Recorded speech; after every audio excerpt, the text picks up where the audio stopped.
They just want you to think that all of a sudden the entire population is steadily turning gay or turning trans, just generation. Probably in about 4 or 5 generations, no one will be straight anymore. Everyone will be either gay or trans or non-conforming or whatever the list of 50 or 60 different options there are. In your mind, where's that last generation coming from?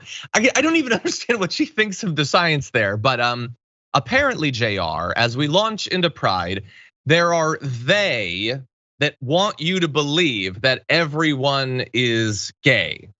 And I don't know if what is the conspiracy theory here? That they want you to think that everyone's gay, which is not true in her mind. No, almost nobody is gay, but they want you to think that they're all gay.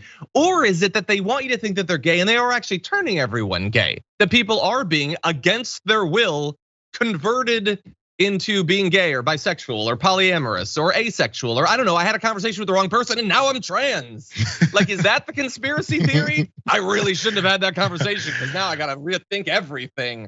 I don't know what the conspiracy theory here is. Yeah, the conspiracy theories don't know what the conspiracy theory is. They're battling, they're having a bit of a war here. Now let's talk about some other things that happened with the Green New Deal.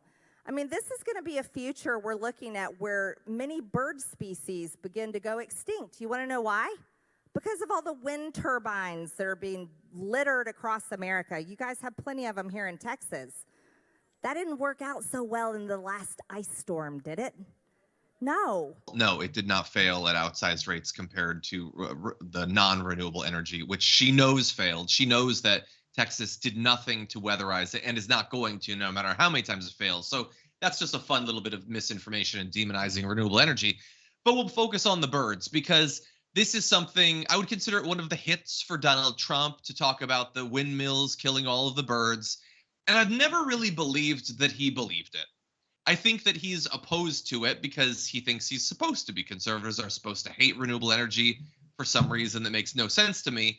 But I think I can almost believe that she thinks that these are just massive chainsaws slicing through bird populations around the country. There are a million things that kill birds. Windmills are never gonna be a significant part of that, even if we, as we need to, get 10, 100, 1,000 times as much capacity as we have right now. Friends, I've got a question for you. How do you get avid gun owners and people that support the Second Amendment to give up their guns and go along with anti-gun legislation? How do you do that?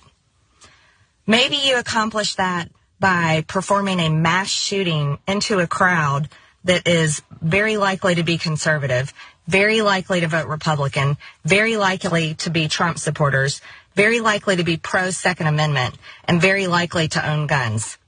You make them scared, you make them victims, and you change their mindset, and then possibly you can pass anti-gun legislation.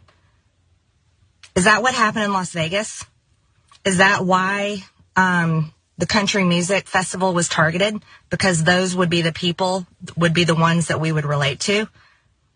Are they trying to terrorize our mindset and change our minds on the Second Amendment? Is that what's going on here? I have a lot of questions about that. I don't believe Stephen Paddock was a lone wolf.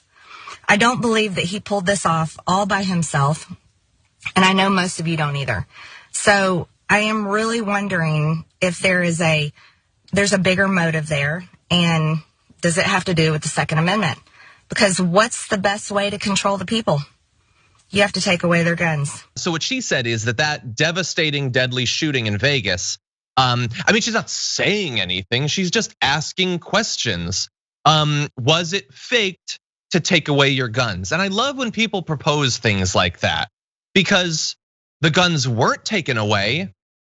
So what happened exactly? The government, I guess, which weren't the Republicans in control at that point anyway? But anyway, let's pretend that the Democrats were in control. They went to all the trouble of gunning down dozens of Americans to take your guns, and then I forgot to actually take your guns afterward. Why do they keep doing all these false flags and getting nothing for it? It seems like a really bad investment of your conspiracy theory dollars.